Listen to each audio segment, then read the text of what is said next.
Hello everyone, आप सब कैसे हैं। उम्मीद करें कि आप स्वस्थ होंगे, अपनी पढ़ाई के लेकर ही व्यस्त होंगे।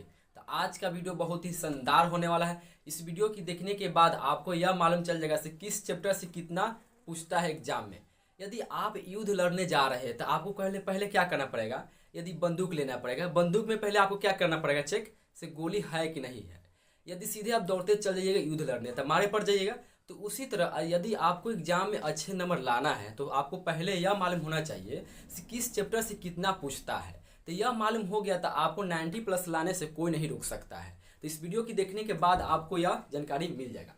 पहले ऊपर जो हेडिंग लिखा हुआ है क्लास 12th केमिस्ट्री लिखा हुआ है, ठीक। जो फर्स्ट चैप्टर होता है ठोस अवस्था, इसको इंग्लिश से बोलते हैं सॉलिड स्टेट। जो इसमें से 4 पूछा था, किसमें, सॉलिड स्टेट में से 4 पूछा था, 2024 में पूछा था, ठीक। अब बात करते हैं विलियन। विलियन को इंग्लिश से बोलते हैं सोल्यूशन बोलते हैं। जो पूछा था 5 अंक के पूछा था, ऑब्जेक्टिव और सब्जेक्टिव दोनों मिला के कह रहे हैं, ठीक। बात करते हैं तीसरा चैप्टर में जो है वैद्युत रसायन, इसको इंग्लिश से बोलते हैं इलेक्ट्रोकेमिस्ट्री बोलते हैं। 5 अंक का सवाल पूछा था, ठीक। ऑब्जेक्टिव और सब्जेक्टिव दोनों मिला के हम यहाँ पे बोल रहे हैं, ठीक है।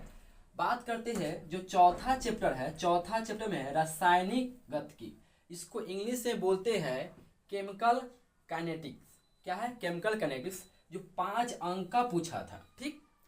अब बात करते हैं पंचमा चैप्टर जो हिंदी में लिखा हुआ है पृष्ठ रसायन, इसको इंग्लिश से बोलते हैं सरफेस केमिस्ट्री, जो 4 अंक की पूछा था, ठीक है।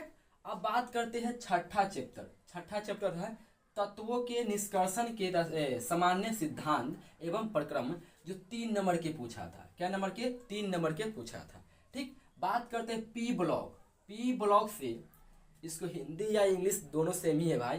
पी ब्लॉक से 8 मार्क्स को पूछा था आपसे एग्जाम में। 2024 की बात कर रहे हैं, 2024 की बात नहीं करेंगे, 2025 की बात करेंगे। 25 की बात कर रहे हैं, 24 के नहीं, 24 बुला गया, गलती से बुला गया है, ठीक। बात करते हैं 9वां चैप्टर जो हिंदी बोलने में थोड़ा दिक्कत हो जाता है। देखिए इसका इंग्लिश कोऑर्डिनेशन कंपाउंड। क्या होता है, कोऑर्डिनेशन कंपाउंड से 3 नंबर के पूछा था आपका 9वां चैप्टर से, ठीक। बात करते हैं जो 10वां चैप्टर है, 10वां चैप्टर के हिंदी या इंग्लिश सेम ही है नेम। देखिए halo alkanes and halo arenes, जो 4 अंक का सवाल आया था। क्या अंक का, 4 अंक का सवाल आया था। बात करते हैं जो 11वां चैप्टर है एल्कोहल फिनॉल एंड ईथर्स, इससे 4 अंक का सवाल 2025 में आया था, 4 अंक का, ठीक। बात करते हैं जो 12वां चैप्टर है aldehyde ketones and carboxylic acid, ठीक। एसिड को बोलते हैं अम्ल बोलते हैं, इसका इंग्लिश या हिंदी दोनों सेम ही होता है। इससे आपका एग्जाम 2025 में 6 अंक का सवाल आया था। बात कर रहे हैं एमीन्स। एमीन्स को बोलते हैं, एमीन्स से आया था 4 अंक का सवाल आया था। बात करते हैं जैव अणु, इसको बोलते हैं इंग्लिश से बायोमोलिक्यूल्स बोलते हैं, जो 3 अंक का सवाल पूछा था, ठीक।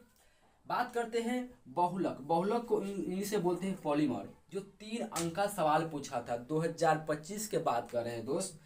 दैनिक जीवन, जो केमिस्ट्री इन एवरीडे लाइफ, इससे 3 अंक का सवाल पूछा था 2025 में। 2025 के बात करें तो आपको किस पर फोकस करना पड़ेगा, पहले यहाँ ध्यान से देखिए। देखिए जो पी ब्लॉक है वो 8 मार्क्स के पूछ रहा है, ठीक।